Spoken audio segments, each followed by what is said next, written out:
తూర్పు కనుమలు ఇది ఒడిశాలోని మహానది నుండి తమిళనాడులోని వాగై వరకు విస్తరించి ఉన్న విరిగిన మరియు వేరు చేయబడిన కొండల గొలుసు.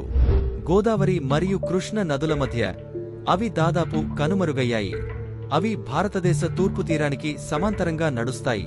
వాటి స్థావరం మరియు తీరం మధ్య విశాలమైన తీర మైదానాలను వదిలివేశాయి. తూర్పు కనుమలు మహానది మరియు గోదావరి మధ్య ఉత్తర విభాగంలో మాత్రమే వాస్తవ పర్వత లక్షణాన్ని కలిగి ఉంటాయి. తూర్పు కనుమల సగటు ఎత్తు 600 మీటర్లు, వెడల్పు 100 నుండి 200 మీటర్ల వరకు ఉంటుంది. ఆంధ్రప్రదేశ్లో వాటిని పాల్కొండ శ్రేణి, వెల్లికొండ శ్రేణి మరియు నలమలై కొండలు అని పిలుస్తారు. తమిళనాడులో వాటిని శివరాయ్ కొండలు, జావాడి కొండలు అని పిలుస్తారు. ఈ పర్వతాలు పరివాహక ప్రాంతాలు అవ్వడం వలన ఇంద్రావతి నది తప్ప మరే పెద్ద నదులు తూర్పు కనుమల నుండి ఉద్భవించలేదు.